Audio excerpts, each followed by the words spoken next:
우리의 삶에 적용하여 하나님을 기쁘시게 하는 삶을 살아갈 수 있도록 인도하여 주옵소서. 감사하옵고 예수 그리스도의 이름으로 기도하옵나이다. 아멘. 오늘 말씀은 베드로전서 1장 24절로 25절 말씀입니다.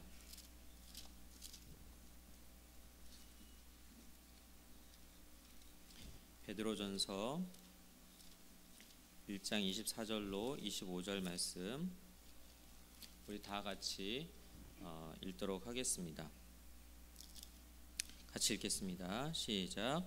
그러므로 모든 육체는 풀과 같고 그 모든 영광은 풀의 꽃과 같으니 풀은 마르고 꽃은 떨어지되 오직 주의 말씀은 세세토록 있도다 하였으니 너희에게 전한 복음이 곧 이 말씀이니라. 아멘. 오늘 말씀은 시편과 다윗이라는 제목으로 말씀을 전하도록 하겠습니다. 금요일 밤에 이곳에 오신 여러분들을 정말로 주 예수 그리스도의 이름으로 환영하고 축복합니다. 지난주에 기도해 주신 덕분에 제가 중국에 무사히 잘 다녀왔습니다. 지난주 금요일 밤에 중국에 가는 일정이었는데 아시다시피 베이징 날씨가 안 좋잖아요. 공기가. 그래서 스모그가 너무 심해서 그 당시 공항이 이착륙이 금지되는 상황에 이르러서 비행기가 결항이 되었습니다.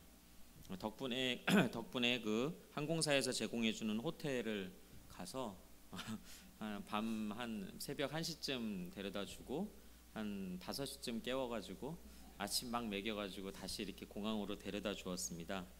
그래서 그 다음날 토요일 아침 8시에 출발한다고 해서 이제 아침 일찍 왔는데 그래도 아직 날씨가 안 좋다고 해가지고요 다시 12시로 연기가 되었습니다. 그래서 토요일 오후에는 출발하는가 보다 하고 또 공항에서 기다리고 있는데 그 대기하는 동안에 공교롭게도 비행기 조종사의 근무 시간이 초과가 된 겁니다. 그러면 규정상 조종사의 근무 시간이 초과가 되면 조종을 못 한답니다. 그 조종사는 베이징 자기 집으로 가야 되니까 자기는 하겠다고 막 이제 준비하고 있는데 회사에서 못 가게 하는 거죠. 너 규정 위반이다. 그래가지고 결국에는 처음에는 날씨 때문에 못 가고 이번에는 조종사가 휴식 취해야 된다고 못 가고 그래서 못 가고 있어서 이제 중국에서 다른 조종사가 비행기 타고 왔어요. 그래가지고 그 비행기를 몰고 결국에는 6시쯤 토요일 저녁 6시쯤 출발할 수가 있었습니다. 이번에 느낀 것이 한 가지가 있었습니다. 어느덧 제가 이런 사역들을 몇 년간 하면서 처음엔 주도권이 하나님께 있었습니다. 분명히. 근데 점점 내가 뭔가를 한다라는 어떤 그러한 착각에 빠지게 되더라고요. 내가 뭔가 하는구나 라고 하는 내가라고 하는 그 단어가 자꾸 나의 주어가 되면서 무슨 일에 대한 책임과 결과에 대한 책임 등 모든 것이 이제 저의 짐으로 다가오게 되는 상황이 되었습니다. 내가 뭔가 해야 되니까. 근데 이번 일과 같이 제가 이전에는 겪어보지 못한 상황을 마주하면서 깨달은 것은 하나님이 행하시지 않으면 내가 아무것도 할 수 없다라는 그런 존재라는 것을 여실히 깨달았습니다. 그냥 하염없이 기다려야 되는 상황. 그래서 그동안 제가 해왔던 그런 사역들의 과정들이 내가 한 것이 아니라 내가 잘나서 한 것이 아니라 정말 하나님의 은혜로 이루어진 것임을 다시 한번 깨닫는 시간이었습니다. 정말 이번에 아무것도 못하는 정말 어쩔 수 없는 무기력함을 느꼈는데요. 그냥 한없이 기다려야 되는 상황이니까요. 언제 출발한다는 확답도 주지 않고 그래서 그런 과정을 통해서 그동안 무사히 정말 다녔던 날들이 얼마나 감사한 일이었는지 새삼 그렇게 깨닫는 그런 시간들이었습니다. 여러분들도 하나님 나라의 일들을 하실 때 내가 하는 것이 아니라 하나님께서 주신 기회와 은혜로 알고 감사하는 마음으로 하셨으면 좋겠습니다. 자꾸만 그 주도권이 하나님께 있는 것이 아니라 내가 주어가 되어서 하게 되면 힘들어지는 것입니다. 순장과 교사를 비롯하여 여러 봉사직분들이 있을 텐데요. 이번 일과 같이 하고 싶어도 못하는 상황이 올 수가 있는 것입니다. 할 수 있는 시간과 건강과 물질 여러 가지 그런 여건과 환경이 조성되었다면 그것은 하나님의 은혜입니다. 거기에는 나의 의가 들어갈 여지가 없습니다. 오직 하나님의 은혜입니다. 그래서 하나님께서 주도권을 갖고 계시면 나는 그 일만 충성되게 감당하면 그뿐입니다. 그 모든 과정과 결과에 나의 책임이 아니라 주님이 책임지실 것입니다. 그러면 얼마나 홀가분하게 일할 수 있겠습니까? 봉사하면서도 감사하면서 그냥 홀가분하게. 다시 한번 먼저 그의 나라와 그의 의를 구하는 그런 충성된 하나님의 일꾼으로 살아가시는 저와 여러분들 되시기를 주님의 이름으로 축원드립니다. 일단 비행기가 뜨고 나니까요, 제가 금요일 밤에 가서 주일날 저녁에 오는 일정이었는데 못 갔잖아요. 그리고 토요일 저녁에 간 거예요, 결국에는. 그래서 비행기가 토요일날 저녁 6시에 떠서 이제 거기 베이징에 도착했을 때가 한 저녁 8시쯤 됐고요. 그 다음부터는 일사천리로 진행돼서요, 베이징에 도착하자마자 학생이 마중 나와서 차를 대절해서 마중 나와가지고 바로 그 비밀 집회 장소로 바로 갔습니다. 가자마자 밤 10시가 돼서 10시 정도부터 이제 집회를 시작해가지고 새벽 1시 정도에 마치고 몇 시간 자고 주일 아침 일찍 일어나서 또 이제 강의 시작하고, 주일이니까 예배를 드려야 되잖아요. 특별히 주일 예배는 이번에 성찬 예배로 드렸습니다. 그래서 성찬 예배를 드리고, 그리고 또 점심 먹고 오후 강의를 또 막 하고, 그다음에 이제 저녁에 바로 공항으로 와서 다 이제 돌아갔습니다. 그러니까 베이징에 한국 유학생들이 모여 있고, 그다음에 상해에서 유학하고 있는 한국 유학생들이 비행기를 타고 베이징에 모인 거예요, 같이. 상해 팀들도 역시 못 왔습니다. 그 베이징 공항이 폐쇄 되는 바람에. 그래서 저보다 한 몇 시간 앞서 왔습니다. 그런 상황에서도 그 아이들이 그 말씀을 듣고자 하는 그 열망함이, 갈망함이 있어요. 그 갈망하는 마음이 얼마나 큰지, 뭐 특별히 노는 날도 아니었고 학기 중에 그냥 주말에 어느 한 주말을 택해서 아이들이 모여서 그 말씀을 듣고자 하는 마음이 있었습니다. 그 마음이 너무 귀합니다. 한번 그 PPT를 넘겨주시겠어요? 여기가 그 비밀 집회 장소였습니다. 우리나라 사람이 하는 수련회 장소예요. 그래서 실록상장이라고 뭐 이렇게 돼 있는데, 뭐 탁구장도 있고 당구장도 있고 농구장, 뭐 족구장 아주 크게 만들어놨습니다. 그래서 북경 근처에는 한인교회 수련회는 다 일로 온답니다. 여기서 아무리 떠들어도 주변에 나가질 않아요. 그리고 불빛이 보이지 않아요. 담도 되게 높아요. 그런 비밀 집회예요. 그래서 조선족이나 한족 그 지하교회 수련회 장소로도 되게 많이 이용되고, 아니면 그런 종교 행사 관련 없이 그냥 대학생들 MT 장소로도 되게 많이 이용되는 그런 한국인들이 운영하는 곳입니다. 그 다음 페이지를 넘겨주시면, 감이 그냥 주렁주렁 달려있는데 아무도 안 따먹어요. 그래서 학생들이 많이 따먹었습니다. 네, 그 다음 좀 막 밥 먹고 그 쉬는 시간에 틈만 나면 축구를 하더라고요, 젊은 아이들이라. 그 다음 넘겨주시고, 이제 아이들이 주일날 아침에 모여서 찬양을 했습니다. 한번 틀어주시겠어요? 그냥 눌러주시면 됩니다. 클릭 한 번만 해주세요.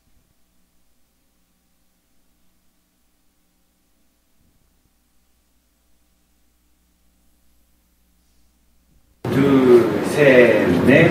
그 크신 하나님의 사랑 말로 다 형용 못하네. 저 높고 높은 별을 넘어 이 낮고 낮은 땅 위에 죄범한 영혼 구하여 그 아들 보내사 화목제로 삼으시고 죄 용서하셨네. 하나님 크신 사랑은 증량다 못하며 영원히 변치 않는 사랑 성도여 찬양하세.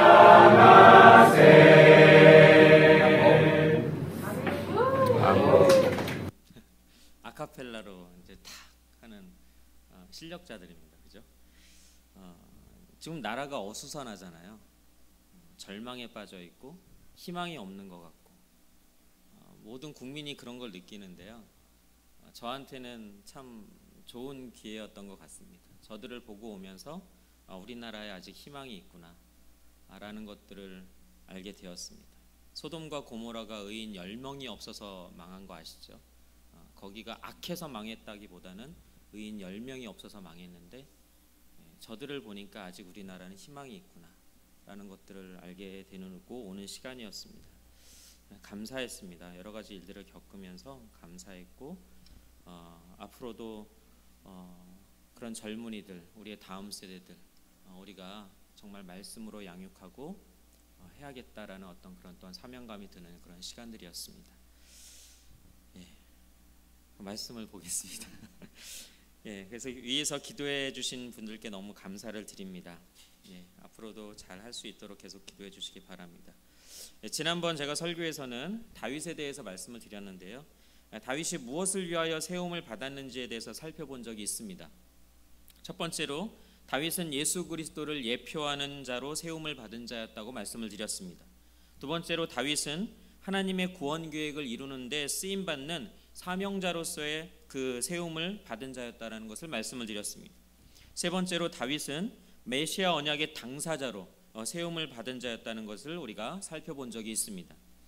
오늘 이 시간에는 그렇게 이와 같은 목적으로 세움을 입은 다윗이 그러면 일생 동안, 그 다윗의 일생 동안 70세를 살고 죽었다고 하는데 그 다윗의 일생 동안 어떤 사역을 통해서 그 목적을 이루는 삶을 살았는지 우리가 한번 구체적으로 살펴보는 시간이 되었으면 좋겠습니다.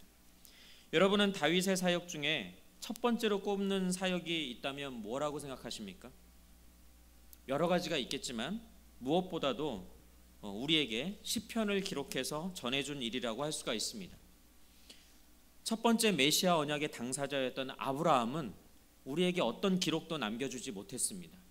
아브라함 이야기는 그 후대에 모세에 의해서 모세오경이 기록되면서 전해진 것입니다. 반면에 또 한 사람의 메시아 언약 당사자인 다윗은 시편 기록을 남겼다라는 것입니다. 우리가 메시아 언약의 당사자가 직접 기록한 시편을 갖게 되었다는 것은 큰 축복이 아닐 수가 없는 것입니다. 오순절에 강림하신 성령께서는 다윗을 가리켜서 사도행전 2장 30절에 다윗을 선지자라고 하십니다. 다윗이 언약의 당사자로서 선지자로서 시편을 기록하였다면 누구를 증언하기 위해서 기록하였겠습니까?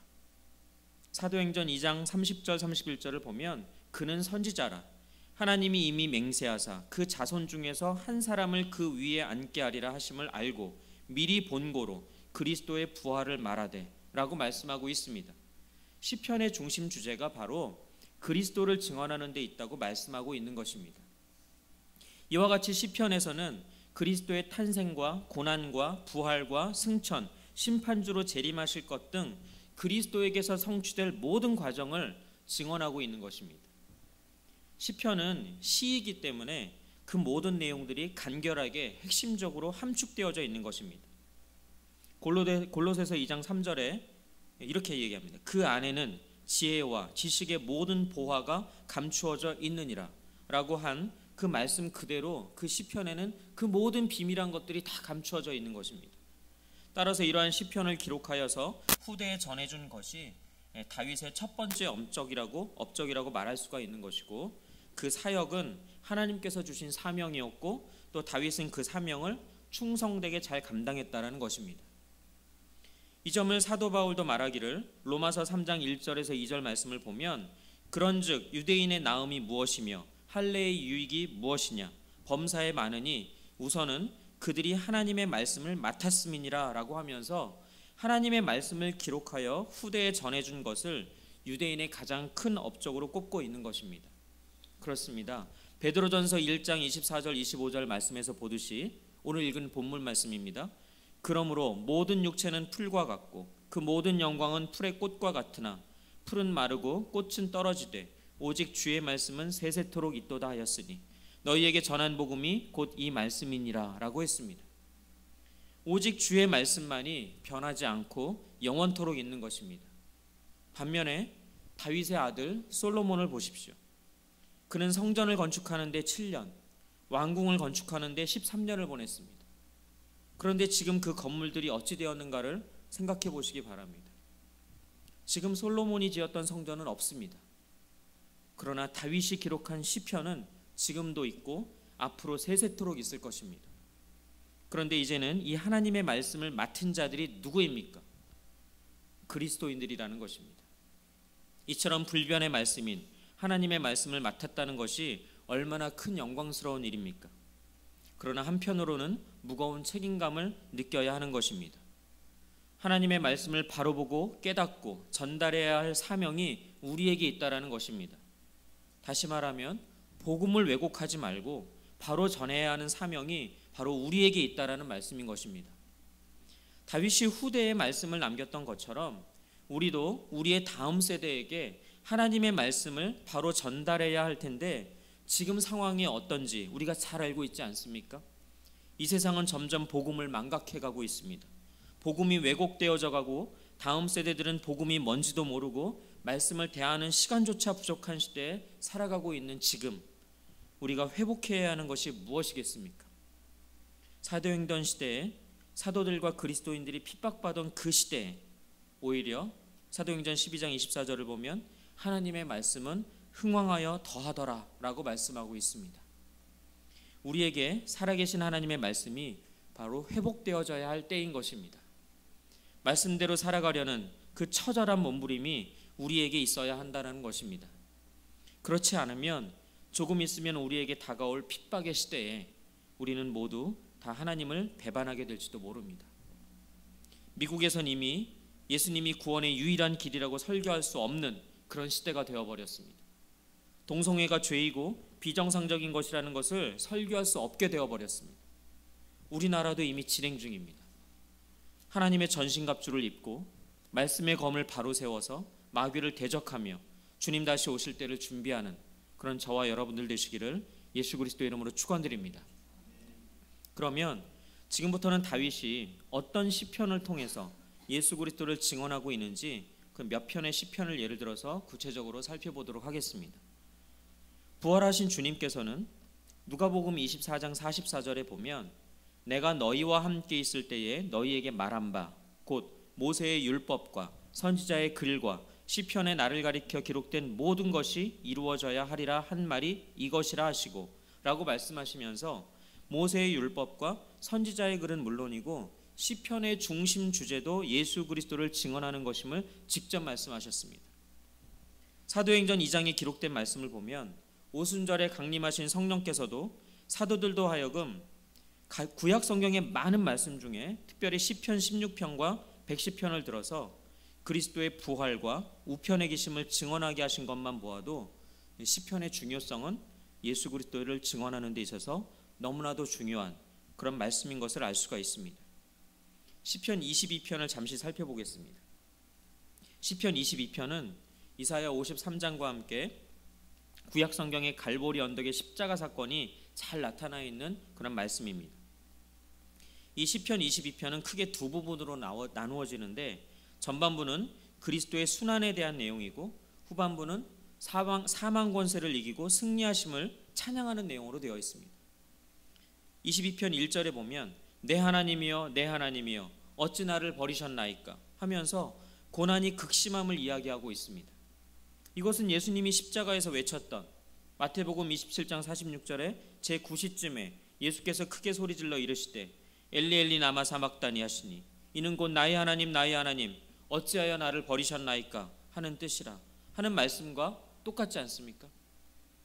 전반부는 계속해서 순환에 대해서 묘사하고 있는 장면들입니다.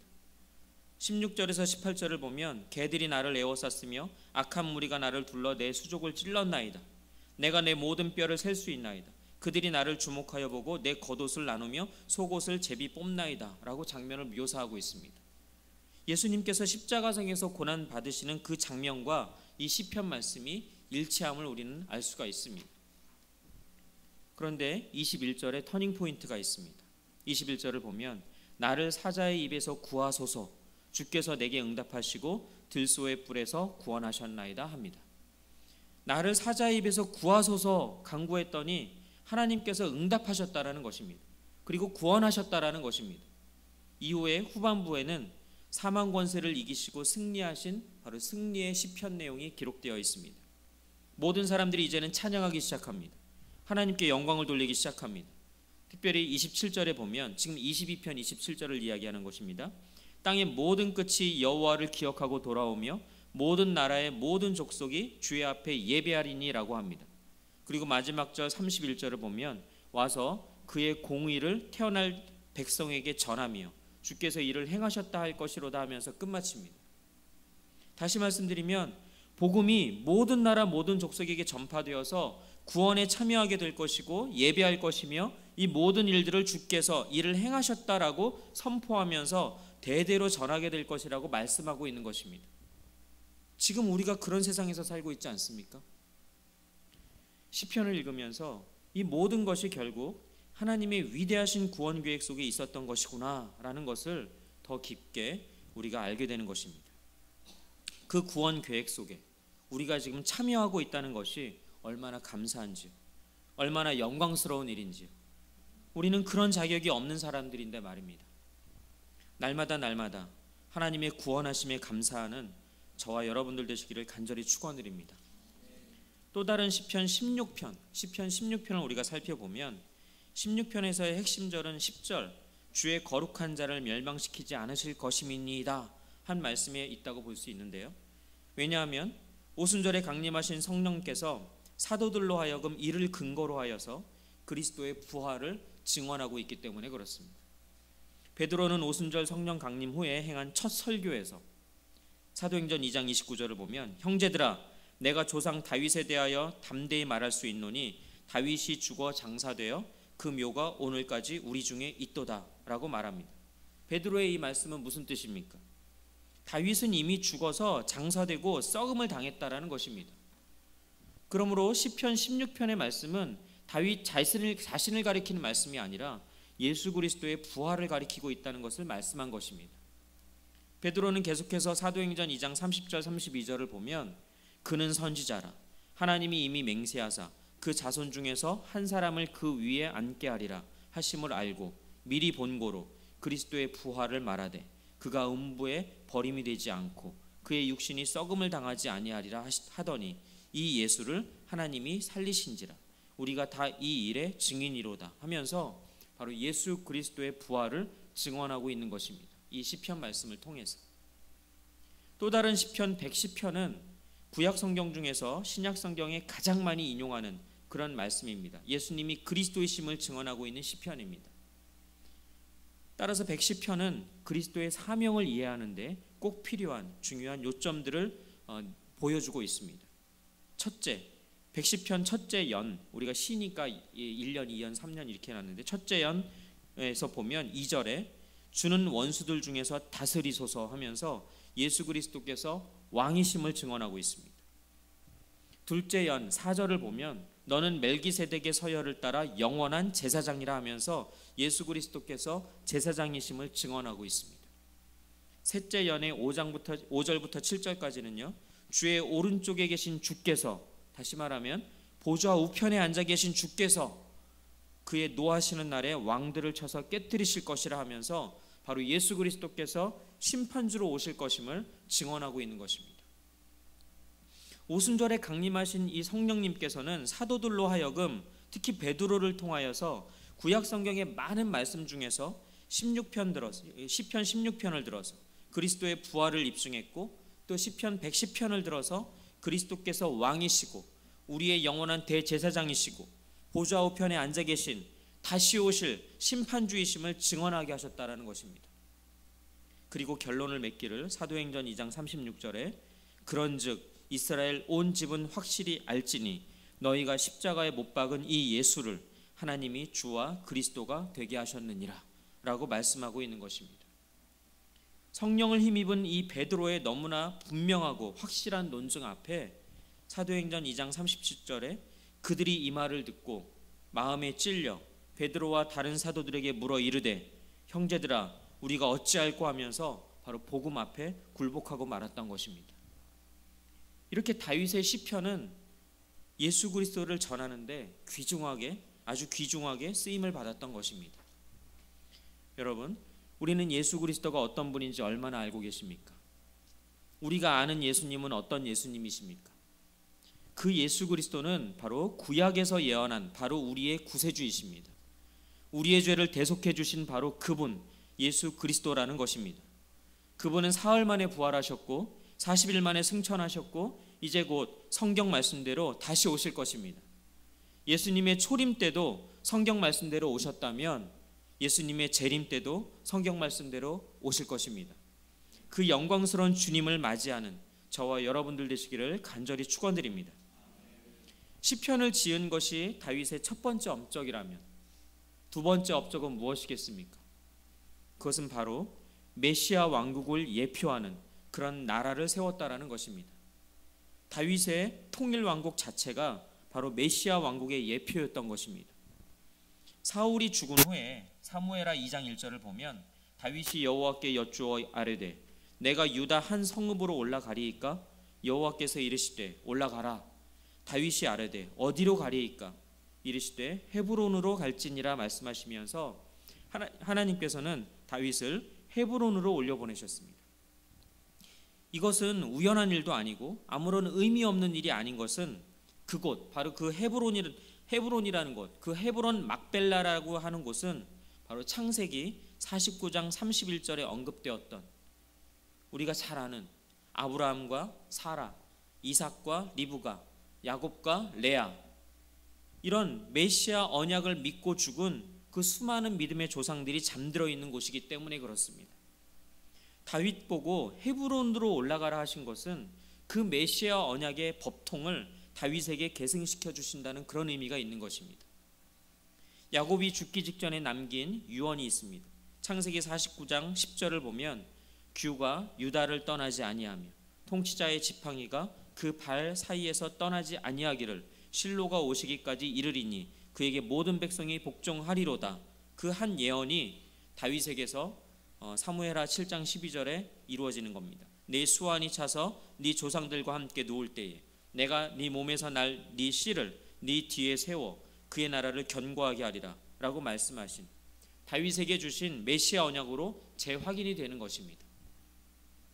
누가복음 1장 32절 33절을 보면 그가 큰 자가 되고 지극히 높으신 이의 아들이라 일컬어질 것이요 주 하나님께서 그 조상 다윗의 왕위를 그에게 주시리니 영원히 야곱의 집을 왕으로 다스리실 것이며 그 나라가 무궁하리라 하고 그 예수 그리스도에게서 성취가 되었던 것입니다. 그 메시아 언약이.